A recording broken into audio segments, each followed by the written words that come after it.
시장과 종목에 대한 정확한 판단에 한 걸음 더 다가보는 마켓맨, 저는 신한투자증권 최진석입니다. 오늘도 두 가지 헤드라인과 함께 시장과 종목에 대한 이야기 한번 풀어가 보도록 하겠습니다.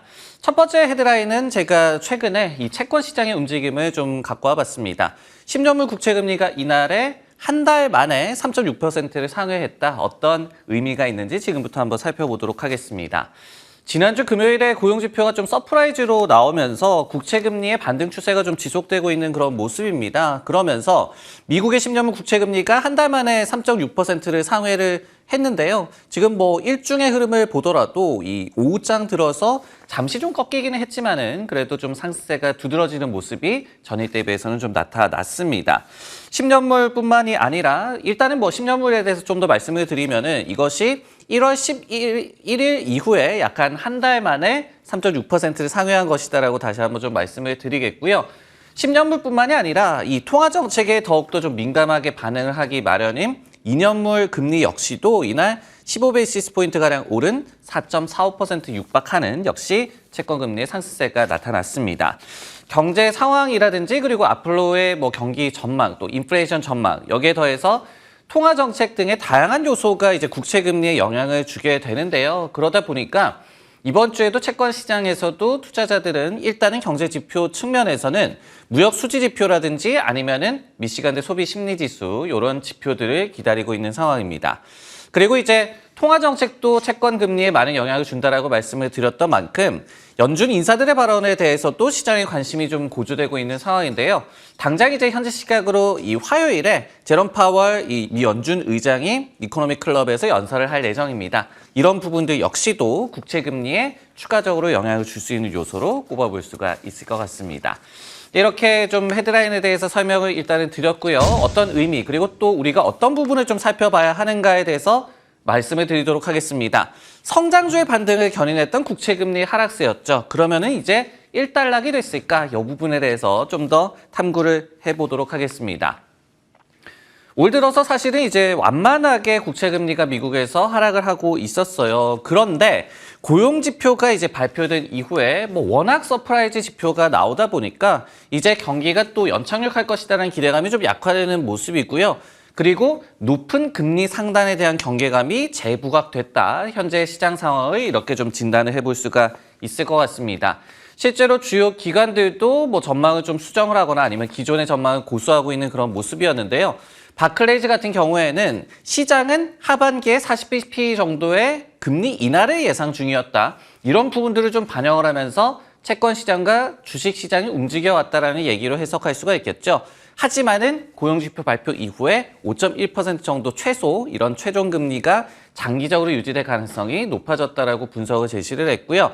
그리고 이제 뱅크 오브 아메리카 같은 경우에는 지난주에 고용지표 확인 후에 두 차례 20bp 금리 인상 전망, 그러니까 자신들은 원래도 3월과 5월까지의 금리 인상을 점쳤었는데 이 부분, 그러니까 최종 금리가 5에서 5.25%까지 올라갈 것이라는 전망을 그대로 고수한다라고 또 분석을 하기도 했습니다.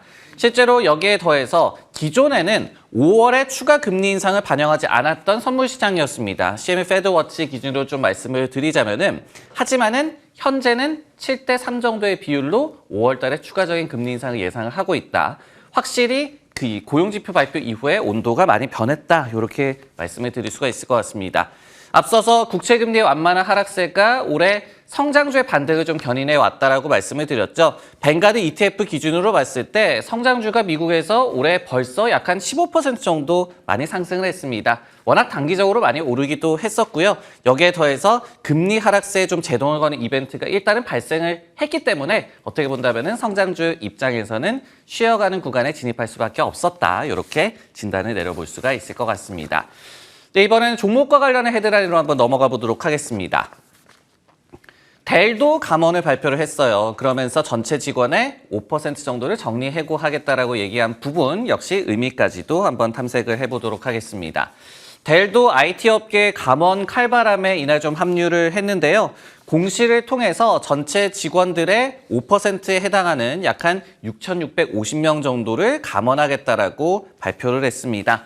당연히 이번 감원 같은 경우에는 글로벌 PC와 노트북 수요가 급감하고 있는 가운데 등장했다라고 저희가 해석을 해볼 수가 있겠죠.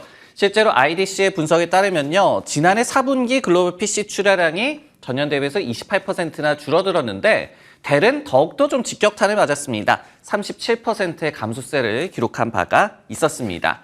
경영진이 이렇게 얘기를 했어요. 그동안 이 출장을 자제를 한다든가 그리고 또 외부 채용을 중단하고 또 외부 서비스 지출을 감축하는 등의 방안을 쓰면서 비용 절감에 좀 나섰지만은 이런 방안들이 결국은 충분하지 않았다라고 얘기를 하면서 감원이 불가피했음을 이런 입장을 또 표명하기도 했습니다. 저희가 많이들 좀 알고 있듯이 미국에서는 작년 하반기부터 IT 업계 구조조정이 러쉬를 보이고 있습니다. 마이크로소프트가 직원의 5% 정도를 감원하겠다라고 발표를 했고요. 그리고 이제 알파벳 같은 경우에도 창립 이래 최대 인원인 한 1만 2천 명 정도도 감원을 한다라고 발표를 한 바가 있었습니다. 이렇게 델까지 감원 발표를 했는데요. 이것과 관련해서 좀 더 심화해서 저희가 생각해 볼 문제, 결국은 PC 시장 상황이 얼마나 어렵길래 그런 것이냐, 그리고 또 IT 업계 감원은 얼마나 심각하고 얼마나 또 오랫동안 이어질까, 이 부분에 대해서 좀 더 공부를 해보도록 하겠습니다. 사실 이제 델에 앞서서도 HP라든지 또 시스코 시스템즈, 또 IBM 등의 다른 PC 관련 업체들도 이미 감원 발표를 했습니다. 그만큼 PC 시장의 전망이 좀 악화됐음을 보여주는 그런 모습이었는데요.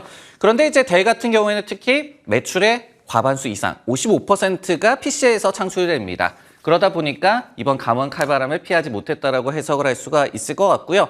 PC 시장 같은 경우에는 계속해서 전망이 악화가 되고 있습니다. 올해 말 정도야 돼서야 일부가 회복을 할 것이다. 그러니까 부문별로 좀 떼봤을 때 일부 정도가 회복 시그널을 보여줄 것이다라고 전망이 나오고 있고요. 그러면서 내년도에야 이제 시장 전반이 좀 회복할 것으로 전망이 나오고 있고, 이런 전망들이 계속해서 그 회복 시점이 늦춰지고 있기 때문에 관련 업체들도 구조조정에 좀 나설 수밖에 없는 상황이다라고 이해를 할 수가 있을 것 같습니다. IT 업계 전반의 좀 감원 트렌드에 대해서 좀 말씀을 드리자면요. 지난해에 미국 IT 업계가 총 9만 7천여 명을 감원을 했다라고 해요. 그러면서 지난 2021년 대비해서 1년 만에, 그때는 13,000명 정도 감원을 했었는데 649%가 급증한 업계 내에서의 감원 수치를 보여줬고요. 올해 1월을 좀 떼놓고 본다면은 미국의 전체 감원 규모가 약 한 10만 명 정도로 집계가 되고 있습니다. 역시 이제 전달 대비해서 136%나 증가한 수치고요. 전년 대비해서도 5배 이상 증가한, 그러니까 새해 들어서도 매서운 이 감원 칼바람이 불고 있다라고 보여집니다. 근데 그 중에 IT 업계가 역시 무려 41%인 4만 2천 명 정도를 차지하고 있으면서 앞으로도, 그러니까 올해 내내 IT 업계에서의 어떤 감원 트렌드가 지속될 것이라는 그런 우려감을 자아내는 부분이 연초 지표에서도 나오고 있습니다. 근데 다른 업계에서는 감원을 안 하고 있느냐? 또 그런 것도 아닌 것 같습니다. 지금 수치를 좀 보면요. 소매업계도 감원을 하고 있고, 그리고 미디어 업계도 감원을 좀 많이 하고 있습니다. 그런데 저희가 지난주에 고용시장이 화랑을 띠고 있음을 저희가 지표로 확인을 했었죠. 즉 이렇게 퇴직도 많은데 이직도 많고 또 구직 수요도 여전히 많다. 그러니까 고용시장에 역시 불균형은 지속되고 있다. 이런 부분도 체크를 같이 하시면 좋을 것 같습니다. 마켓맨 오늘 준비한 내용이 여기까지고요. 저는 내일 다시 돌아오도록 하겠습니다.